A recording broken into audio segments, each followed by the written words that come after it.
مجھ سے رات کا انتظار کرنا مشکل تھا کیونکہ آج رات میری بڑی بہن ریما کچھ دنوں کے لیے یہاں آ رہی تھی۔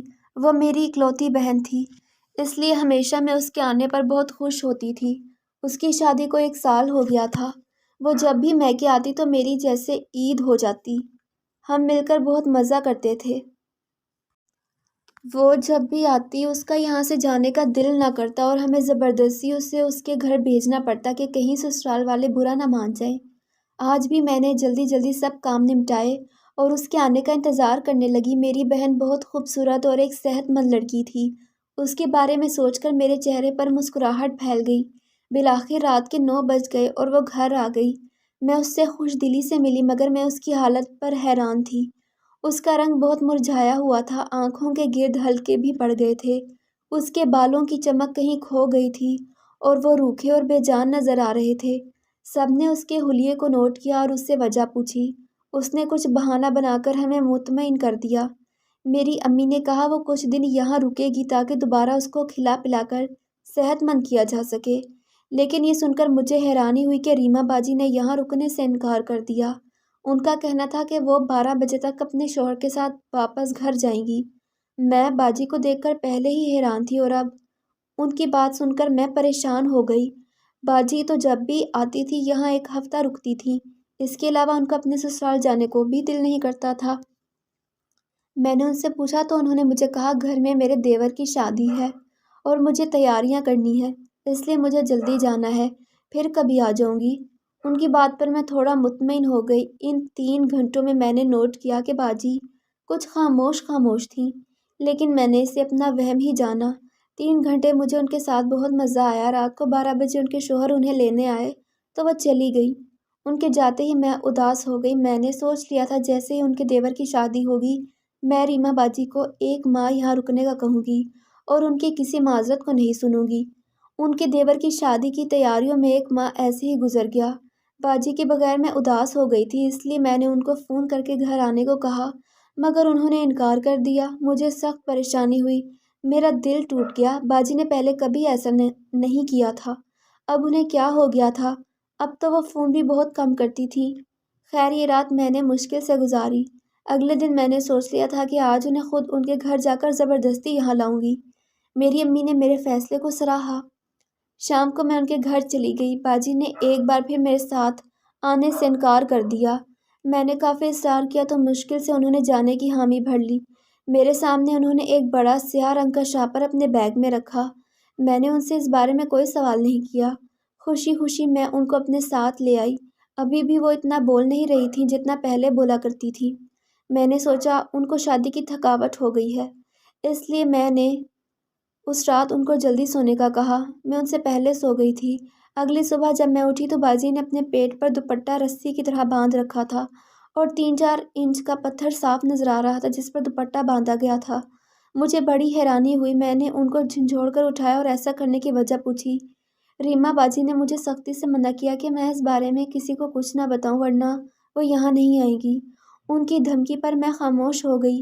وہ میری بڑی بہن تھی، اس لیے میں ان سے زیادہ سوالات یا ان کے حکم کی نافرمانی کرتے ہوئے ڈرتی تھی۔ میں نے ان سے کسی کو نہ بتانے کا وعدہ کیا۔ کچھ دن رہ کر باجی اپنے گھر چلی گئی، لیکن وہ روز ایسا ہی کر رہی تھی۔ میں بہت پریشان ہوئی تھی، لیکن میں نے سوچا کہ باجی کو مجھ سے زیادہ بہتر پتہ ہے، اس لیے مجھے اس بارے میں زیادہ نہیں سوچنا چاہیے۔ کچھ دن تک اس بات کو میں بھول چکی تھی۔ اگلے ماہ باجی خود ہی یہاں رہنے آ گئی۔ ان کے آنے پر میں بہت خوش ہوئی۔ میں اور وہ ساتھ سویا کرتی تھی۔ اس بار میں نے نوٹ کیا کہ باجی سیاہ شاپر سے کچھ ادویات کھا رہی تھی۔ صبح شام اور رات 3 وقت وہ گنتی کے 5 گولیاں ایک ساتھ کھاتی۔ میں پریشان ہو گئی، مجھے لگا شاید وہ بیمار ہے کیونکہ ان کی صحت پہلے سے زیادہ خراب تھی۔ میں نے ان سے پوچھا باجی آپ کی طبیعت تو ٹھیک ہے؟ انہوں نے کہا ہاں میں ٹھیک ہوں۔ میں نے ان سے پھر ادویات کھانے کی وجہ پوچھی تو انہوں نے کہا یہ طاقت کی سپلیمنٹس ہیں، امی کو میں ہر بار کمزور لگتی ہوں اس لیے میں یہ کھا رہی ہوں تاکہ صحت اچھی ہو جائے۔ ان کی بات پر میں نے شکر کا سانس لیا اور ان کی زندگی بھر صحت یاب رہنے کی دعا کی۔ رات کو جب میں سو گئی تو انہوں نے دوبارہ وہ پتھر اپنے پیٹ پر باندھ لیا۔ اگلے دن مجھے دوبارہ سے وہی حیرانی ہوئی۔ ڈرتے ڈرتے میں نے ان سے کہا کہ باجی مجھے بتا دیں کہ آپ ایسا کیوں کرتی ہیں، میں گھر میں کسی کو نہیں بتاؤں گی۔ میرے کہنے پر انہوں نے مجھے ڈانٹ دیا اور کہا اگر میں نے ان سے کچھ پوچھا تو وہ ناراض ہو جائیں گی۔ مجھے ان کی بات سن کر بہت برا لگا۔ میں ان کی ناراضگی برداشت نہیں کر سکتی تھی، اس لیے میں نے ان سے وعدہ کیا کہ میں اب ان سے کچھ نہیں پوچھوں گی۔ کچھ دن گھر رہ کر وہ واپس اپنے گھر چلی گئی۔ میں ابھی تک اسی بات کو سوچتی رہی تھی۔ میرے اندر تجسس بڑھتا جا رہا تھا اور میں اس پتھر کے پیچھے کا راز جاننا چاہ رہی تھی۔ کچھ دنوں بعد ریما باجی کی جانب سے خبر ملی کہ ان کے سسرال والے کچھ دنوں کے لیے شہر سے باہر جا رہے ہیں، اس لیے وہ گھر پر اکیلی ہیں۔ میری امی نے مجھے ان کے ساتھ رہنے کو کہا۔ میں خوشی خوشی باجی کے گھر آ گئی۔ میں نے یہ سوچا کہ اب پتھر والے راز سے بھی پردہ اٹھ جائے گا۔ میں بہت پرجوش تھی ان سے ملنے کے لیے اور راز جاننے کے لیے۔ میں سوچ رہی تھی کہ اب باجی کی صحت پہلے جیسی ہو چکی ہوگی۔ آج 1 ماہ بعد میں ان سے ملی تھی، لیکن انہیں دیکھ کر میں دنگ رہ گئی۔ ان کا رنگ پہلے سے زیادہ پیلا پڑ گیا تھا، آنکھوں کے گرد حلقے بھی بڑھ گئے تھے اور وہ پہلے سے بہت کمزور لگ رہی تھی۔ میں نے اداسی سے ان سے کہا باجی آپ سپلیمنٹس لے رہی ہیں پھر بھی کوئی فرق نہیں پڑ رہا۔ آپ ایسا کریں ڈاکٹر سے کہہ کر اپنی دوا چینج کروا لیں، آپ پر کوئی اثر نہیں ہوا ان گولیوں کا۔ یہ سن کر ریما باجی کا رنگ فک ہوا اور وہ نفے میں سر ہلانے لگی۔ انہوں نے کہا کچھ دن پہلے انہیں بخار ہو گیا تھا، اس لیے وہ کمزور لگ رہی ہیں۔ گھر والے پریشان نہ ہو جائیں اس لیے انہوں نے کسی کو نہیں بتایا۔ یہ دوائیاں بہت کام کی ہیں۔ میں نے باجی کی بات پر گہری سانس خارج کی۔ پتہ نہیں انہیں کیا ہوتا جا رہا تھا۔ ان کی بات سن کر میں مطمئن نہیں ہوئی۔ ایک بخار سے اتنا فرق نہیں پڑتا تھا، لیکن باجی کو میں یہ کہہ نہیں سکی۔ میں ان کو ناراض نہیں کرنا چاہتی تھی۔ یہ دن بہت اچھا گزرا۔ اس بار بھی وہ پیٹ پر دوپٹہ باندھ کر سوئیں جس کے درمیان پتھر تھا۔ اس بار بھی میری ان سے پوچھنے کی ہمت نہ ہوئی۔ خیر رات اچھی گزری تھی۔ اگلے دن میں ان کو اپنے ساتھ لے آئی۔ باجی نے انکار کر دیا تھا مگر میں زبردستی لے آئی۔ پتہ نہیں وہ انکار کیوں کرتی تھی۔ گھر میں سب باجی کے ساتھ مزے کر رہے تھے۔ ان کے آنے سے ہی گھر میں رونق لگتی۔ آدھی رات کو باجی نے دوبارہ 5 گولیاں دوا کے ساتھ لی۔ مجھے تو ڈر لگتا تھا کہ کہیں باجی کو نقصان نہ پہنچ جائے، مگر میں چھوٹی تھی اس لیے کچھ نہیں کہہ سکتی تھی۔ رات کو وہ میرے سونے کے بعد پیٹ پر پتھر باندھ لیتی۔ اس بات کا پتہ مجھے صبح چلتا تھا۔ میں نے سوچ لیا تھا کہ میں پتہ کر کے رہوں گی اس کا راز کیا ہے۔ کبھی نہ کبھی تو باجی مجھے بتا ہی دے گی۔ کچھ دنوں کے بعد باجی سسرال چلی گئی۔ کچھ دن تک ان کے سسرال والے آ رہے تھے، تب تک میں نے ان کے ساتھ رہنے کا فیصلہ کیا۔ جب میں ان کے کمرے میں گئی تو وہ لیٹ چکی تھیں۔ میں نے ہمت کر کے ان سے پتھر کے بارے میں پوچھا تو انہوں نے مجھے ڈانٹ دیا اور کہا اس بارے میں کسی کو پتہ نہ چلے۔ میں نے مسکراتے ہوئے اس بات میں سر ہلایا۔ میں اس کے پیچھے کا راز جاننا چاہتی تھی، آخر ایسا کیا تھا اس پتھر میں؟ میرے دماغ میں ایک خیال آیا۔ باجی میرے سونے کے بعد پتھر باندھتی تھی۔ میں نے کچھ سوچا اور پھر سونے کا ڈرامہ کیا۔ باجی نے کمرے میں چھوٹا بلب جلا لیا۔ باجی کو لگ رہا تھا میں سو رہی ہوں، مگر ایسا نہ تھا۔ انہوں نے مجھے بلایا پر میں نے کوئی جواب نہ دیا۔ اب انہیں یقین ہو چکا تھا کہ میں سو گئی ہوں۔ انہوں نے ابھی تک پتھر نہیں باندھا تھا۔ کچھ دیر گزری اور وہ پیٹ پر پتھر باندھ کر اٹھ کر کمرے سے باہر نکل گئیں۔ میں نے ان کا پیچھا کرنا چاہا۔